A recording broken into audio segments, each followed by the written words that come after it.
Oke, hello. Balik lagi di channel Lock and Talk bareng Haikal di sini sama Bro Titus Roaring. Halo, selamat malam. Malam-malam lagi nih, Bro. Lock and Talk viewer, thank you. Sekarang kita jam berapa, Bro? Jam 11 lebih, men. Orang mah besok udah tidur kali ya. Kerja biasa. Cocok bro, jam 10 jam 1 tuh cerita-cerita begini seru bro. Konten keacakan malam ini tentang horor lagi gitu ya. Jadi seperti janji kita yang kemarin kan mau bawain cerita horor lagi nih Bro Titus. Tapi mungkin sebelum kesana tuh kira-kira nih Bro, yang paling deket aja deh. Kan kita tinggal di BSR nih Bro. Kira-kira ada cerita yang bisa yang rada mistis. Nah, di BSR kali Bro. Iya. Nah, bener. Kan kita kalau Setuju. di lingkungan rumah, setiap rumah kan punya pengalaman. Ada bro, ada. Oke. Sip. Jadi ya itu gue bilang tadi kan kita janji sama viewer Lock and Talk itu kita mau bikin acara cerita yang arwah janda bunting nih ya kan? Tapi kayaknya bener skip, kita benernya mendingan kita cari yang lingkungan terdekat kita ya BSR ya. Nah ini sih bener real.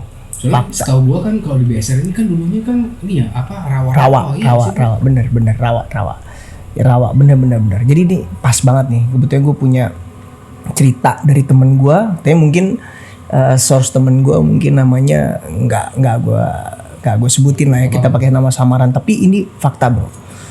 Jadi di BSR nih, jadi ini gue cerita, jadi sebenarnya temen gue sebenarnya di BSR nih, temen gue di BSR nih sebenarnya dia tuh lu punya rumah, cuma karena dia tinggal sama dia udah berkeluarga, dia punya rumah tinggal sama orang tuanya.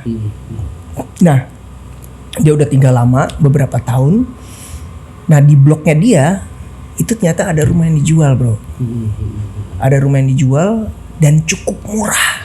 Oh jadi dia tinggal sama keluarganya, ada yang dijual, dia di bloknya dia itu ya ada yang dijual rumah dan dijual murah. Di bloknya itu ada rumah gede, udah tingkat bro. Jadi pada saat gue ngambil rumah sekian itu dia lebih murah lagi. Tergiur dong temen gue. Ini cerita dari temen gue. Tergiur dia beli rumah. Udah ajuin KPR selesai finish dapat tuh rumah. Dan memang sih sesuatu yang terlihat janggal kan, di rumah gede udah jadi tapi murah dari harga pasaran. Emang agak janggal sih, tapi kemudian begitu pas karena dia lihat itu murah dan dia mau punya rumah sendiri, ingin pisah dari orang tuanya, belilah. Akhirnya udah kejadian, terbeli lah rumah itu. Setelah waktu dia pertama kali beli itu dia nggak langsung nempatin bro. Jadi rumah itu tuh masih sedikit messy lah, agak berantakan kosong. Ya kosong karena ada pindahan kan. Nah lumayan lah karena dia mau planning mau masukin apa, seringlah dia main bro ke rumah itu. Rumahnya itu 6 rumah dari rumah orang tuanya, nggak jauh, jadi satu blok tetap. Nah kejadian awal ya, kejadian creepy yang pertama awal tuh pada saat habis maghrib dia pingin mindahin lemari yang ada di rumah orang tuanya ke tempat dia berdua sama bininya. Masukin, biasalah orang masuk ya kan. Nah dia itu kan sebenarnya waktu pertama kali dia punya rumah dia udah tahu bahwa di sini tangganya, di sini ini kamar mandinya, di bawah ini ada kamar utamanya. Layoutnya udah tahu lagi. Udah tahu ya, dia udah paham.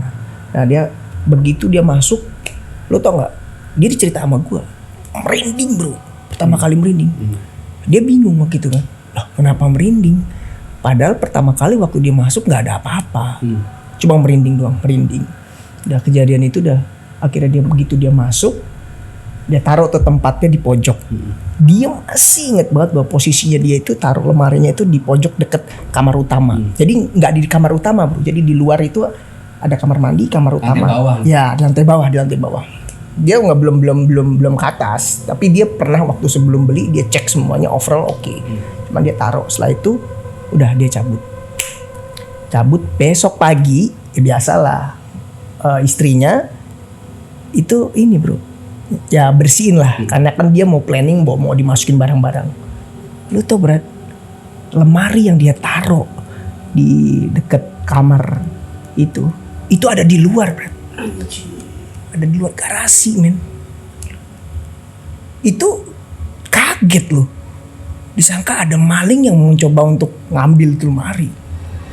Telepon lah. Lemarinya besar bro. Lumayan lah, bisa diangkat 2 orang lah. Mungkin kulkas. Jadi lemari cuma buat naruh beberapa peralatan doang aja, buku-buku. Itu ada di luar, men, di garasi. Which is waktu pertama kali dia sampai dia tuh kaget waktu pertama kali masuk ke garasinya. Pasti dong. Dia loh, kok ada di luar? Dia buka pintunya kekunci, men.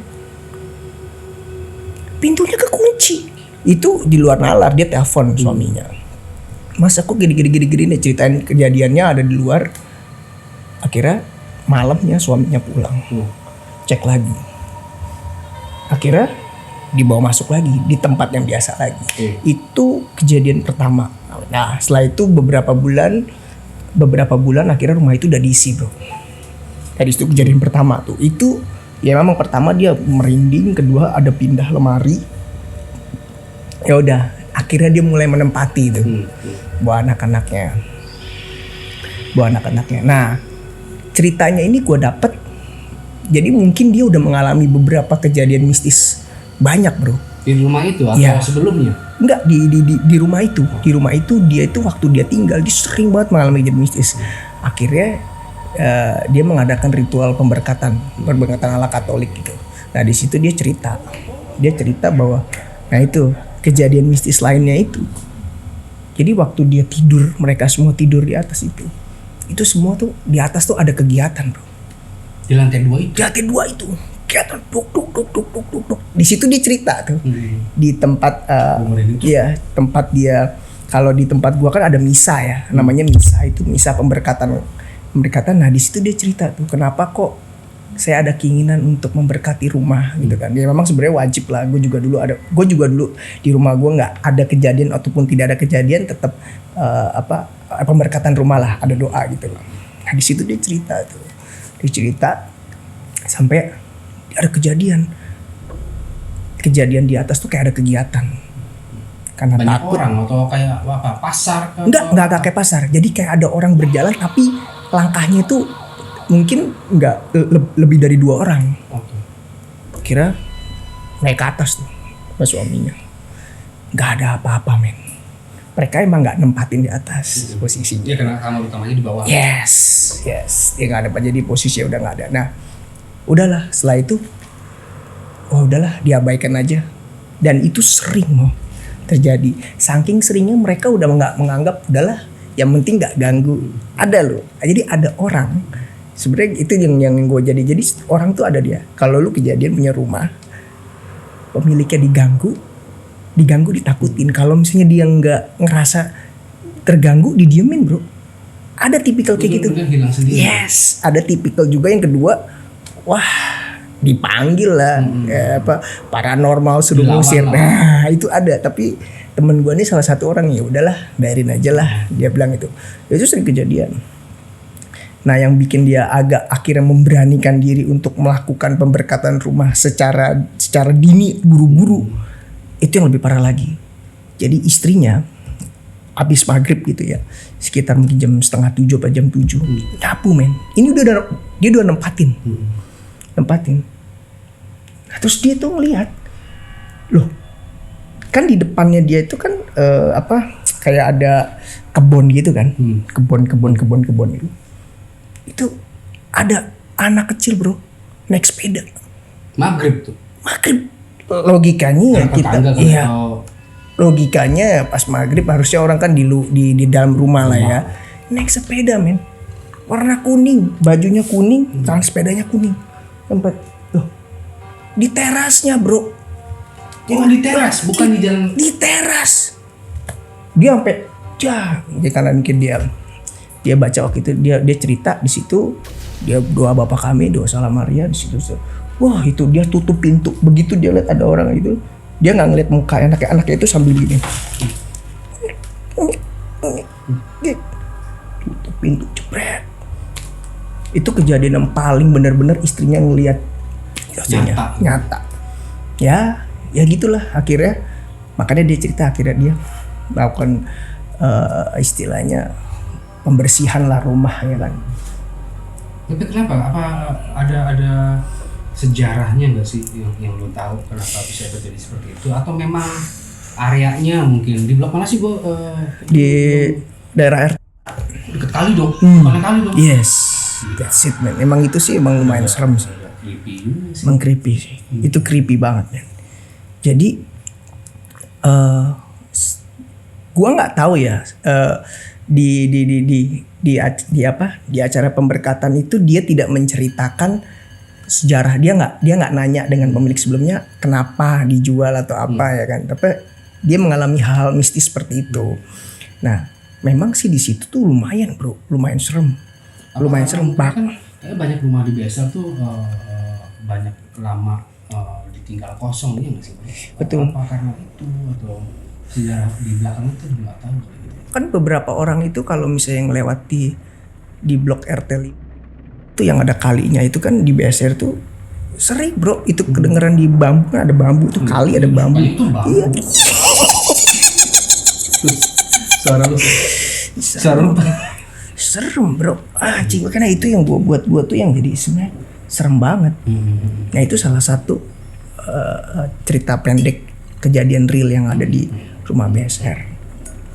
Setelah kejadian itu gua nggak pernah nanya lagi sih ada apa gitu. Mungkin karena nah ini yang gue bilang mungkin teman gua nih orang yang terbiasa ya sudahlah yang penting nggak ganggu gitu lah. Tapi dia sekarang tinggal di lantai 2-nya bro.